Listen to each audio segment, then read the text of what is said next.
তাৰমানে আমাৰ আতিলা গাঁৱৰ যিটো ৰেল ক্ৰচিং আমাৰ এইফালে মাজেদি গৈছে, সেই ৰেল ক্ৰচিংটো এতিয়া মানে ৰেলৱে ডিপাৰ্টমেণ্টে বন্ধ কৰি দিবলৈ বিচাৰিছে। কিন্তু বন্ধ কৰি দিলে আমাৰ বহুত প্ৰব্লেম হ'ব, কাৰণ স্কুলৰ কলেজৰ ল'ৰা ছোৱালী অহা যোৱা কৰে। আমাৰ এইখন গাঁও আৰু এইখন গাঁও, দুখন গাঁও আমি মিলা মিছা কৰি নামঘৰ এখন গাঁও নামঘৰ এটা আছে, আমি তাতে আমি যাব লাগে।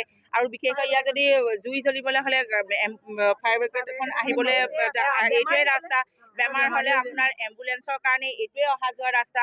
আৰু যদি এই ৰাস্তাটো যদি বন্ধ কৰি দিয়ে আমাৰ বহুত প্ৰব্লেম হ'ব।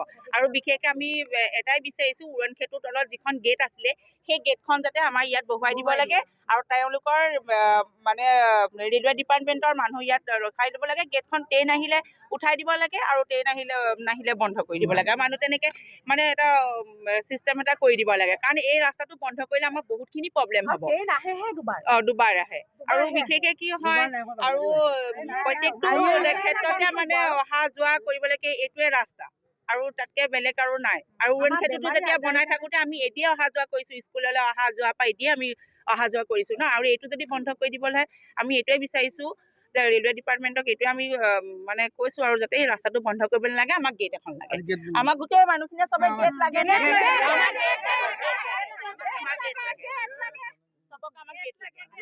আজি ৰাস্তা বন্ধ কৰিবলৈ আহিছে, কিন্তু আমি বন্ধ কৰিবলৈ নিদিওঁ। আমি মানে মিলা মিছাৰ মাজতে আমি বন্ধ কৰিবলৈ বিচাৰিছোঁ। তেওঁলোকে যদি বন্ধ কৰে তেতিয়া আমি প্ৰতিবাদ কৰিবলৈ বিচাৰিম ন, চবেই সকলোৱে খাজু আছে। আমাৰ 2-3খন বহুত অধিক মানুহ আছে। আতিলা গাঁও বঙালপুখুৰী মেইন ৰোড। এই যেতিয়া ৰেল গেট বনাইছিলে উৰণীয়া সেতু, তেতিয়া এইটোৱে আছিলে বিকল্প পথ। আৰু আমাৰ এনি টাইম এই ৰাস্তাৰ মানুহ অহা যোৱা কৰে। আমাৰ যাতায়াতৰ মূল পথ হ'ল এই আতিলা গাঁও আৰু বঙালপুখুৰী। আমাৰ যদি এই ৰাস্তাটো বন্ধ কৰি দিয়ে তেতিয়াহ'লে আমাৰ বিকল্প কিবা এটা ব্যৱস্থা লাগে। আৰু বিকল্প ব্যৱস্থা এয়াই যে এখন গেট, ইয়াত গেটখন দিলেই কোনো অসুবিধা নহয়। ৰেল ক্ৰচিংটো বন্ধ কৰি দিয়াৰ কাৰণে দুখিত হৈছোঁ। চবতকৈ ডাঙৰ কথা কি হ'ল, আপোনাৰ যিমানবিলাক ইমাৰ্জেঞ্চি ছাৰ্ভিচ থাকে এইপিনেদি অহা যোৱা কৰে। আপোনাৰ এম্বুলেঞ্চকে হওক, স্কুলৰ ভেনকে হওক, স্কুলৰ বাছকে হওক। আৰু এবাৰ আপোনাৰ যোনটো ট্ৰেন্সফৰ্মাৰ ইয়াৰ পশ্চিম বঙালমুখী বেয়া হৈছিলে, তেতিয়া এইটোৱে একমাত্ৰ পথ।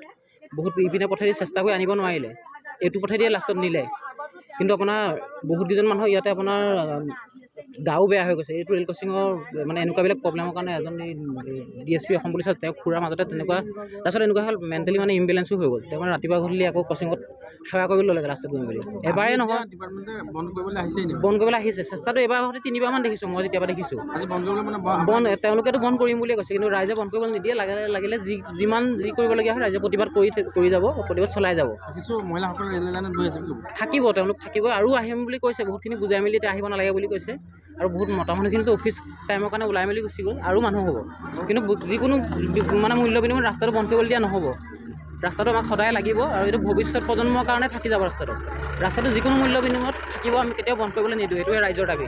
যিকোনো খবৰৰ বাবে যোগাযোগ কৰক 7099017330, লগতে 7099017110 নম্বৰত।